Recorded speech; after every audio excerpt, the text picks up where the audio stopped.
Assalamualaikum warahmatullahi wabarakatuh. Berjumpa kembali di perkuliahan GDA 311 Metodologi Penelitian. Di minggu ke-6 ini saya akan membahas tentang gaya dan panduan dalam melakukan sitasi. Seperti yang saya sudah jelaskan di minggu lalu, dalam proses penelitian ilmiah, dari mulai proses observasi, hipotesis, kemudian prediksi, lalu pengukuran maupun kesimpulan ya. Keempat dari proses yang dilakukan di awal semuanya memerlukan kajian pustaka.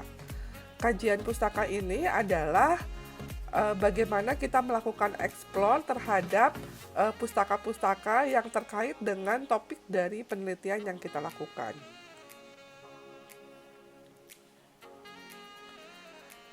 Dalam teknis kajian pustaka ini, di mana hasil dari kajian pustaka yang kita lakukan biasanya akan terdapat di bab latar belakang ya, yang itu adalah bab di awal, lalu di bab dasar teori atau kajian pustaka, bisa juga itu biasa di bab 2, dan kemudian di bagian bab diskusi atau analisis bab keempat.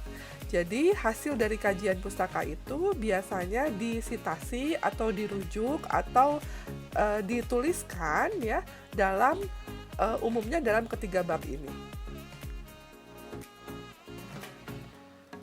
Penulisan dari hasil kajian pustaka itu sendiri bentuknya ya bisa dalam bentuk kutipan langsung atau quotation, ada juga kutipan tidak langsung. Dalam kutipan langsung biasanya dituliskan sesuai dengan tulisan dalam pustakanya.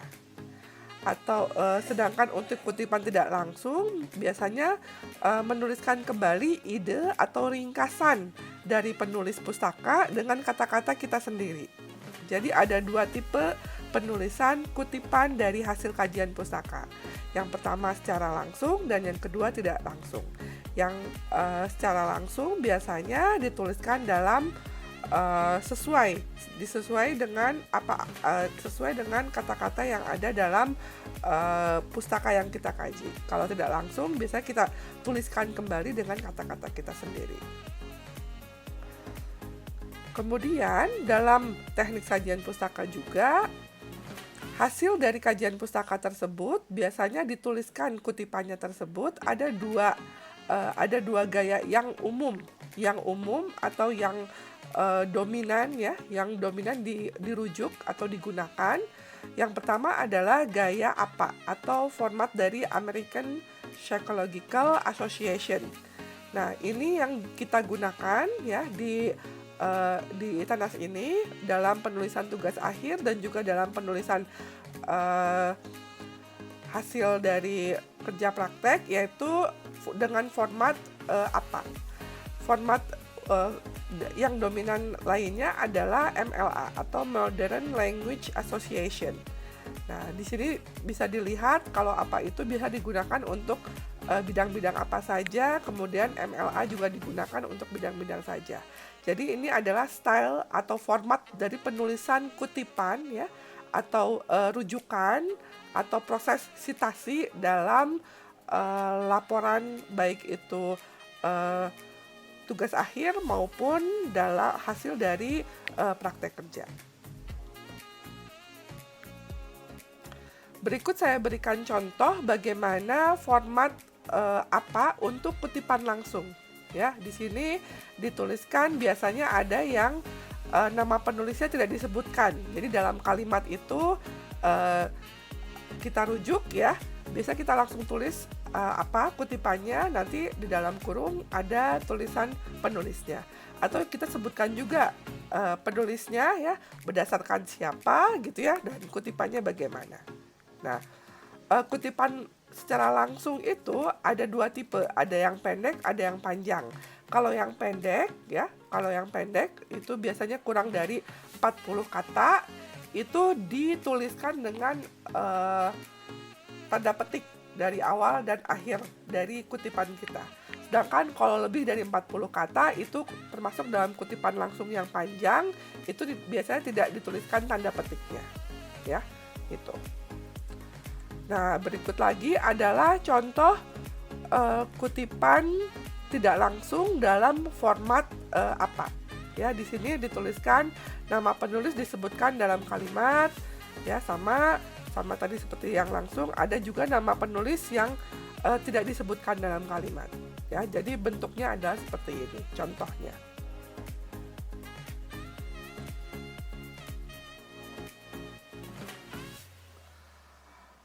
Nah, ketentuan umum dari format daftar pustaka, ya. Jadi tadi kan kutipan yang sudah kita tuliskan atau kita sebutkan dalam hasil laporan kita itu nanti akan disusun dalam daftar pustaka, ya.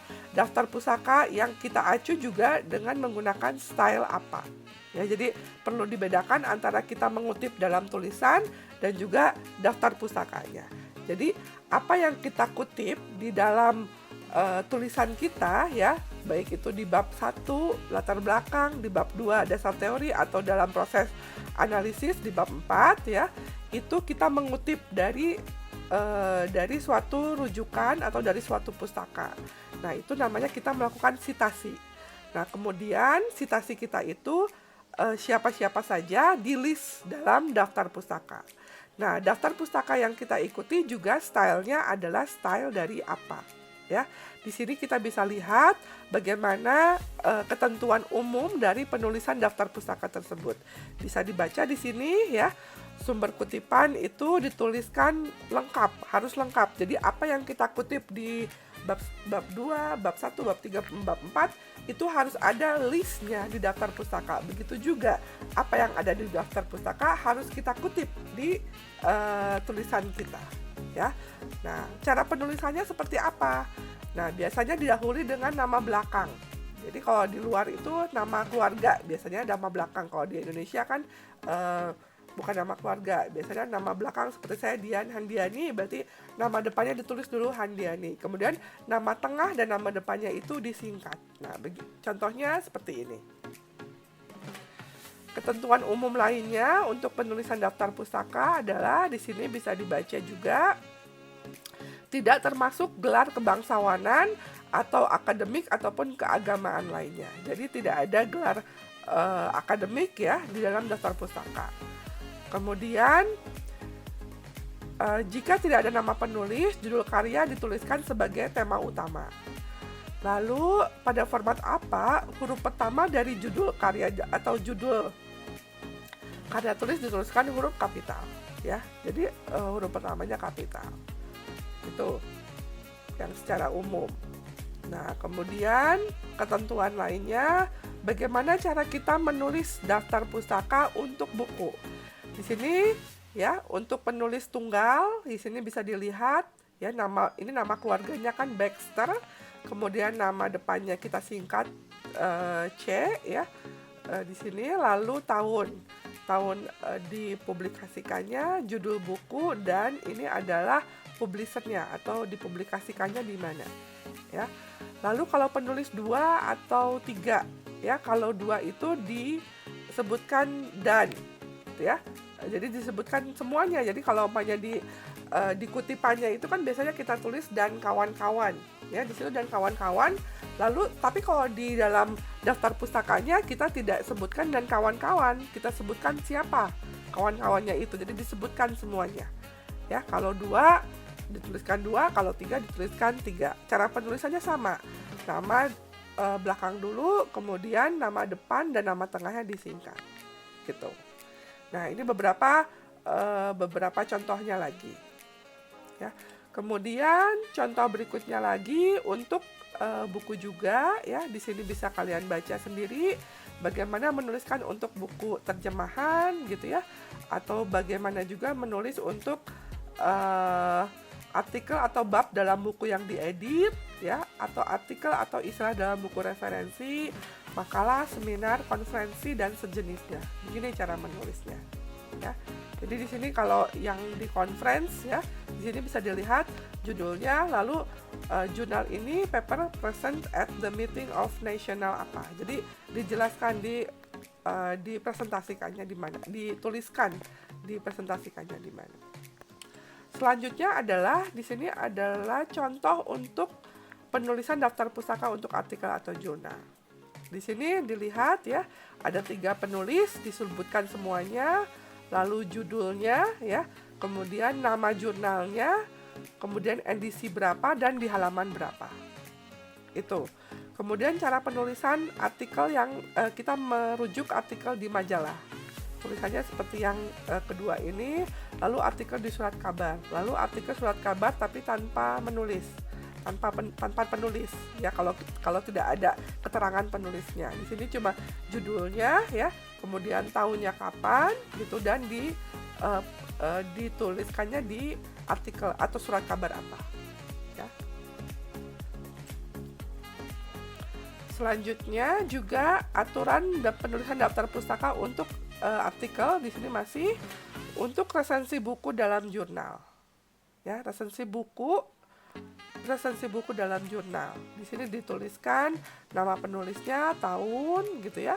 Lalu kemudian nama judul ininya, judul jurnalnya, lalu review booknya apa, dan dipublikasikannya di mana ya. Kemudian yang terakhir inilah resensi film dalam jurnal. Ini juga kalau kita mengacu atau merujuk pada jurnal dari resensi film gitu ya, dituliskannya seperti ini. Kemudian format penulisan untuk daftar pustaka hasil wawancara atau karya non cetak. Di sini bisa dilihat ya, kalian bisa baca secara lebih jelas untuk aturan-aturan ini. Nanti ada di buku panduan teknis penulisan tugas akhir yang juga saya masukkan di Moodle saya. Sebenarnya itu bisa juga di-download di link perpustakaan ITENAS ya. Itu sebagai panduan dalam penulisan. Di situ ada panduan penulisan untuk bagaimana melakukan sitasi, kemudian bagaimana menuliskan daftar pustaka untuk berbagai format ya, format termasuk format yang apa ini. Oke, selanjutnya adalah di sini saya juga berikan contoh penulisan daftar pustaka untuk publikasi elektronik. Di sini ada, kalau kita ambil dari jurnal di website ya, di sini tetap harus ada nama penulisnya siapa, kemudian judulnya bagaimana, itu ada di jurnal apa ya. Jurnal biasanya kan kita mengutip dari jurnalnya, kemudian halaman berapa, dan link HTTP-nya itu di mana. Itu dituliskan secara lengkap di daftar pustakanya ya. Oke, contoh selanjutnya juga adalah untuk publikasi elektronik juga. Ini bagaimana menuliskan dokumen dari lembaga. Ya, di sini dari lembaga, lalu dokumen lembaga yang tanpa nomor halaman atau tanpa informasi tahun penerbitan. Ya, ini kalau kita ngambil dari internet ya, tetap itu kapan kita melakukan aksesnya. Di sini kan contohnya November 10 tahun 2001 ya. Itu adalah kapan melakukan aksesnya. Nah, di sini ada beberapa contoh lagi untuk publikasi elektronik.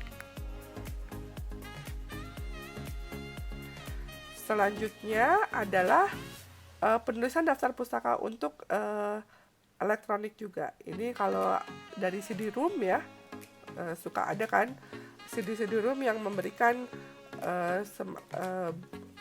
buku yang dalam berbentuk CD gitu ya. Nah, ini dituliskannya seperti ini.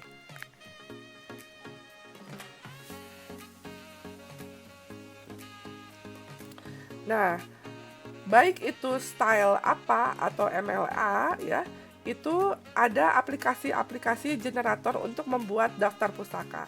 Salah satunya adalah Mendeley di sini yang saya ajarkan ya. Jadi kalian kalau mau mencoba yang lain juga boleh, ini ada beberapa ya. Jadi dari Mendeley ini kalian bisa tinggal masukkan publikasi yang sudah kalian kumpulkan ya. Biasanya kalian nanti susun kembali. Nah, nanti ketika kalian memerlukan atau mensitasi ya, merujuk dari jurnal yang sudah kalian kumpulkan tersebut, nanti tinggal dimasukkan di format Word kalian ya. Lalu kemudian ketika sudah dimasukkan, ketika kalian menyusun daftar pustaka, kalian tinggal pilih di situ di Mendeley itu, tinggal pilih style apa yang akan kalian gunakan, nanti akan dengan mudah mengenerate ya daftar pustaka sesuai dengan apa yang kalian tuliskan. Nah, di minggu kelima ini, di minggu keenam ini saya memberikan tugas